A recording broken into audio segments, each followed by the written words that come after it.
안녕하세요. 이번 주 이영진 팀장님 모시고 네. 새해 첫 유튜브 좀 찍겠습니다. 근데 네. 이렇게 설 연휴 때 이렇게 나와 주셔도 괜찮은 건가요? 잘 쉬고 계십니까, 연휴? 뭐 나오라고 하니까 쉴 수가 있을까요? 제가 네. 어떤 분이 나오라고 그래서 나왔는데 근데 또 잘 쉬고 있냐고 물어보니까 당황스럽네요. 그나저나 뭐 지난주인가요? 그렇죠. 지난주. 네, 3프로 TV 잘 봤습니다. 박사님. 잘 봤습니까? 오래 사실 것 같던데요? 욕을 한 800개 먹고 있어요. 한 800년을 사시는 겁니까 그럼? 네. 제가 좀 세보니까 800개 더 되는 것 같은데. 더 됩니까? 네. 예. 그래서, 이게 이제 참 댓글을 조금 썸프를 좀 달면은 참 좋은데, 악플들을 그렇게 많이 다네요. 네, 뭐 네. 악플도 관심이니까요. 네. 아니, 지가 모른다라고 한 게, 뭐 잘못한 건가요? 제가 뭐 잘못 얘기한 건가요? 집값이 올라도 화가 나고 네. 떨어져도 화가 난 건가요? 아니, 왜 집값이 오르면 화가 날까요? 내가 없어서? 그렇죠. 그러면 이제 뭐 내 집 마련을 위해서 더 네. 고민하고 공부하고 그래서 올해 2023년 내 집 네. 마련의 한 해가 되기를 조금 이렇게 소망하고 네네네. 또 거기에 또 추진을 쭉 해야 되는데 네. 이 악플 달 시간에 근데 이게 자산 관리 쪽, 자산 쪽 시장이 점점 증권처럼 약간 이렇게 데이터나 그래프, 뭐 통계 자료, 뭐 이런 걸 물론 중요합니다만은 그런 걸 대가지고 그 어떤 근거가 있어야만 더 뭐 명확해 보이고 멋있어 보이는 약간 그런 시장이 부동산까지 온 것 같아요. 그렇죠. 그냥 기본적으로 좀 단순하게 왜 복잡하게 얘기하는 사람들은 사기꾼이나 모르는 사람이다 이렇게 얘기하잖아요. 저는 그 말을 좀 좋아하는데 단순하게 이제 수요와 공급 지역적으로 수요와 공급부터 좀 이렇게 눈으로 확인해 보는 게 기본 아닐까요? 뭐 기본이죠. 통계적으로 네. 뭐 서울과 전국이 뭐 마이너스 30%, 마이너스 10%, 마이너스 3% 네. 빠졌다. 올랐다. 그게 의미가 없죠. 일반론적으로 부동산 시장을 일반론을 가지고서 얘기하기는 굉장히 큰 무리수죠. 네. 주식은 오른다고 하는 사람들은 욕은 안 먹거든요. 되게 좋아하는데. 에? 근데 부동산은 오른다라고 하면 욕을 엄청 먹어요. 그렇죠. 주식은 조금 오른다라고 하면 욕 먹어요. 많이 오른다라고 네, 하면 네, 막 네, 네. 박수치고 그러는데. 예. 그래서 저는 이제 올해 뭐 부동산을 금리가 인하가 되면은 네네네. 부동산 가격은 오른다. 그 시점을 2분기에서 3분기로 본다. 네. 이렇게 뭐 제가 전망을 지난 연말 연초 네네. 각 언론사에 이제 그래 전망을 했고 네. 뭐 우리 이 팀장님이 얘기하신 3%에 나가서도 네네. 똑같이 얘기를 했습니다. 근데 욕을 이렇게 그게 욕을 먹을 그렇죠. 뜻인가요? 이제 뭐 금리가 뭐 내려갈 네, 네. 때냐 지금 뭐 말도 안 되는 소리 한다 이렇게 그렇죠. 얘기하는데 네, 네. 실제로 제가 지금 PB로 그러니까요. 근데 네. 정기금리 기존금리는 물론 올라갔지만 네. 지금 시장 조달금리나 정기금리는 매일매일 떨어지고 있습니다. 지금 5%가 깨져서 깨졌습니까? 예, 지금 4%도 네. 깨졌습니다. 4%도 깨졌습니까? 예, 1년 정기금 4%가 깨졌고요. 네. 생각보다 좀 빠르게 네. 시장금리는 내려가고 있는데 그 예금금리 떨어지고 채권금리도 예. 떨어지고 근데 이제 뭐 약간 조금 인위적으로 금리를 좀 잡고 있다라는 게 많이 알려진 내용이고 네. 또 얘기를 좀 들어보니까 뭐 간단하게 정리만 해드리면 이제 채권 시장의 자금이 좀 풀리면서 네. 예, 자금 경색 때문에 금리가 올라갔었다가 그렇죠. 채권 시장에 이제 뭐 정부에서 자금도 좀 넣어주고 해서 채권 시장의 자금이 좀 안정이 풀리면서 된 거죠. 조달 금리가 조금 유해진 거죠. 네, 떨어진 네, 거고 네, 네. 또 은행은 이제 지금 앞으로의 침체나 이런 것들 때문에 좀 대출을 선뜻 해주기가 네. 좀 불안한 시기고 지금 연체율도 좀 많이 올라가고 있거든요. 네. 그래서 은행도 그 돈을 예금으로 받아서 대출을 하기가 조금 애매한 상황. 그러니까 조달을 안 하는. 조달 안 하고 네. 예금금리도 좀 내리고 있고. 예. 네, 뭐 이렇게 간단하게는 네. 예, 간단하게 일면은 이렇게 정리를 할 수 있는데 네.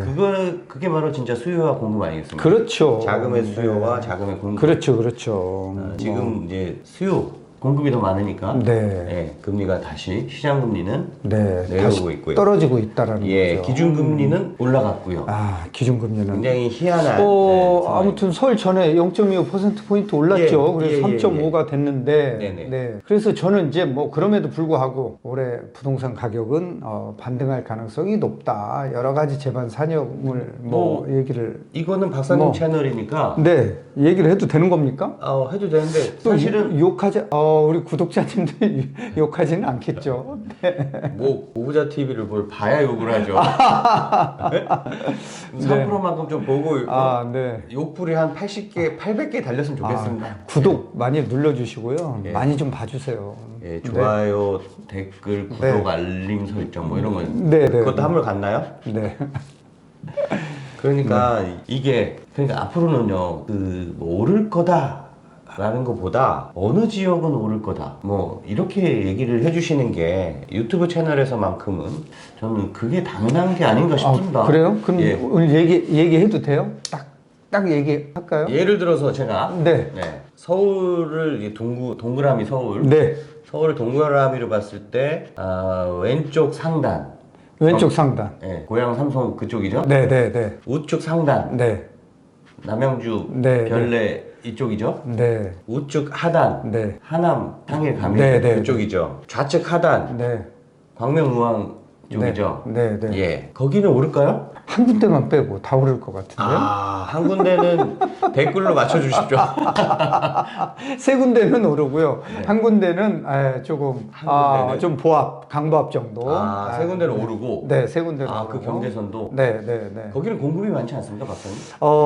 그렇고 이제 베드타운이기 때문에 그렇죠. 일자리의 문제를 조금 네. 들여다 봐야 되겠죠. 네, 네, 네. 그래서 거기 어디까 되게 궁금해하시는 분, 한 군데만 공개할까요? 하지 말을까요? 한 군데만 보합이고 세 군데는 네. 오른다라고 하면 한 군데 공개하면은 네. 다 공개하는 거죠. 아니 오르는 지역 중에 하나. 오르는 지역 중에 하나. 네, 네.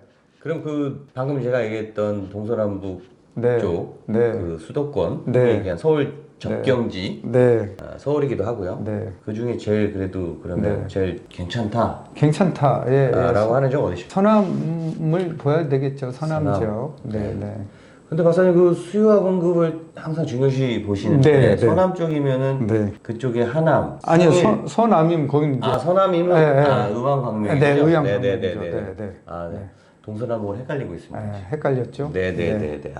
오히려 그쪽을 보신다. 네. 그래서 네. 광명, 네. 광명 제가 얘기했나요, 지금? 네. 제가 먼저 얘기했어요. 그렇습니까? 의왕광명인데 거기도 네. 공급이 지금 많아요. 많죠. 예, 예, 많은데 예, 예. 광명에 이제 뭐 네. 재개발을 통해서 신축 아파트가 들어서고 있는데 거기는 7호선이 들어가고 있고 네, 서울 네, 접경 지역이에요. 네, 네, 그렇죠. 어떻게 얘기하면은 서울시 광명구라고 얘기해도 손색이 없는 그럼 네, 네. 지역이 네, 바로 네. 광명이거든요. 네, 네. 그래서 바로 이제 뭐 네, 네. 옆에 구로라는 일자리 그렇죠. 그런 일자리를 가지고 있는 그런 지역이기 때문에 네, 네, 네. 저는 뭐 거기 공급이 지금 다소 네, 네. 많다 하더라도 반등 금리만 떨어지면 실수요자들이 또 다시 들어갈 수 있는 지역 중에 하나로 보고 있습니다. 근데 박사님 우리 이 애청자분들은 네. 뭐 주로 우리 고부자 TV를 우리 일가 친척들만 보니까 네. 우리 애청자분들은 확장성이 없다는 얘기를 그렇게 애둘러서 표현하시네요. 사촌이네 반계열 쪽까지만 보고 있는 것 같습니다. 구독자 수를 보면. 네. 근데 우리 시청자분들은 듣고 싶은 말이 네. 이런 것 같아요. 올해는 시장이 안 좋고 조금 떨어질 것 같으니까 내년에 사라. 뭐 내년에 사라. 내년에는 오를 기다렸다 사라. 뭐 내년에 이런- 오를 거다. 네. 뭐 이런 거잖아요. 쫙 이렇게 쐈다가 네. 우리 이렇게 코카 치듯이 네. 쫙 쐈다가 메이드가 되면 그때 던져라. 이런 말들을 기대하는 거 아닐까요? 그래서 그런 말 안 해주시니까 저는 여기 800개가 달리는 거 아닙니까? 그렇죠. 아니 우리 이 팀장님한테 물어볼게요. 네네네. 결혼은 뭐 언제 해야 돼요? 여름에 해야 돼요? 가을에 해야 돼요? 봄에 해야 돼요? 결혼은 가을에 해야죠. 가을에 해야 돼요? 꼭 가을에 해야 되나요? 그냥 그렇게 사람들이 믿고 그러니까 있죠. 때가 중요합니까? 아니면 누구하고 결혼을 하냐가 중요합니까? 저는 네. 결혼을 꼭 해야 되냐가 중요해요. 누구하고 결혼하느냐가 중요하죠, 사실은. 그렇죠. 네, 그러니까 지금 좀 누구냐가 중요하지 언제가 중요한 건 아니잖아요. 그렇죠. 제가 한 20년 살아보니까 예, 예. 결혼해서 그러면 재수 씨가 지금 좋다는 얘기예요, 안 좋다는 얘기예요? 지금 좋다는 얘기를 하려고 하는데 아, 그런 거예요? 너무 좋다. 아니 뭐 반응이 조금 이상한데요? 지금? 조합 미쳐버릴 것 같아. 너무 네, 좋은데 네. 만약에 잘못 만났으면 네. 어땠을까라는 생각을 제가 가을에 결혼하더라도 네. 가을에 결혼하더라도 네. 잘못 결혼하면은 이거 떨어진다라는 거예요, 가격이.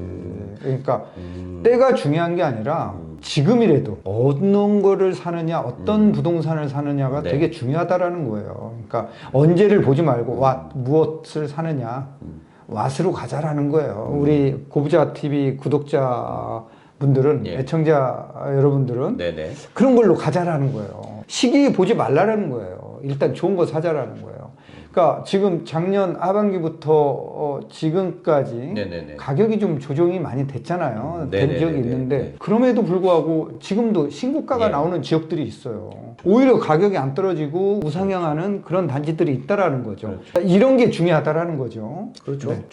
작년에 서울 아파트 실거래 건수가 약 한 11,000건? 그랬죠. 예, 11,000건이면 한 달에 1,000건 거래도 안 되는 그렇죠. 거잖아요. 예. 제가 부동산을 박사님한테 배우면서 시작한 지 한 13년, 14년 만에 이렇게 거래가 적게 되는 건 처음 봤습니다. 아니, 몇 건이라고요? 11,000? 아닙니다. 11,000건은 이제 정상적인 거래고, 네네네. 12월, 아니, 11월 현재, 지난 11월 현재, 네네네. 12월 통계는 아직 안 나온 것 같고요. 네네네네. 730건 정도 거래됐습니다. 그러니까 달에 한 달에 한, 아니, 1,000건 미만? 달에, 그렇죠. 1000건 미만이죠. 네네네네. 연으로 계산하신 거구나. 네, 네네. 연간 누적. 연간 되죠. 예. 월은 아무래도 시간차가 있으니까. 네네네. 연간. 저는 이제 연간으로만 이렇게 싹. 저 그렇게 크게 얘기할 줄은 몰랐네요. 왜냐면 그때 저희가 그 은행에서 부동산 자문사를 할 때가 또 마침 가격이 트리플 점프를 하던 때라고요. 그랬을 때였죠. 그때가 한 연간 한 18만 건씩 막 거래될 때. 그렇죠. 연간. 예, 연간. 그러니까 월 아닙니다. 월에 뭐 한 15,000건씩 네, 그렇죠. 그게 정상입니다. 예. 거래됐던 때. 근데 월에 10,000에서 15,000건 거래가 돼야 되는데 월에 700건, 1,000건 미만 거래된다는 거예요. 그러니까요. 그래서 그러니까 40건. 가격을 떨어졌다 올랐다라는 거를 논하기는 저는 좀 의미 없죠. 의미 없다고 봅니다. 왜냐하면 은행에서도 뭐 감정하거나 잘 아시겠지만 대출 때문에 뭐 감정을 하거나 뭐 할 때 이 극단치는 다 빼버리잖아요. 그러니까 예. 과잉 일반화의 오류가 생길 수 있다라는 거예요. 지금 시장에서 거래량이 줄어드는 그 과정 속에서 네. 가격이 얼마가 떨어졌다 올랐다는 큰 의미가 없다라는 거예요. 그렇죠. 어떤 누구와 결혼을 할 거냐를 계속 지금 찾아라. 자기 자산에 맞춰서 네. 집은 꼭 있어야 된다. 집은 꼭 있어야 되죠. 자산 관리에 가장 전세 사는 거 혼자 사는 거 좋아요. 네네. 혼자 사는 거 좋은데 네네. 궁극적으로는 결혼하는 게 더 좋다라는 거죠.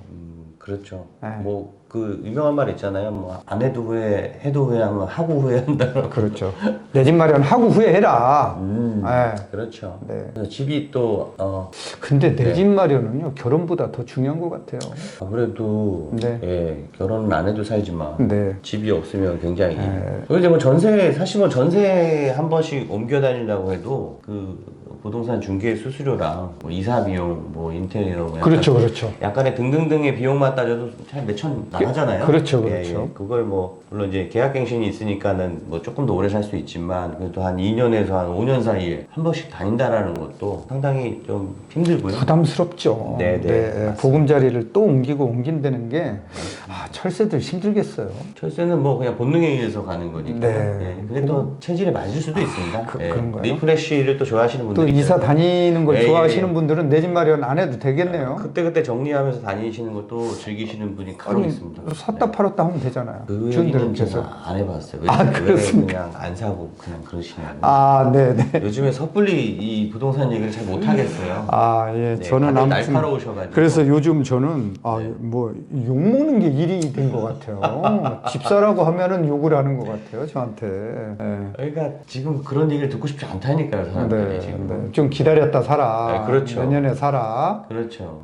내년에 사면 후회할 수 있습니다. 그렇죠. 여러분들. 자금. 아무튼.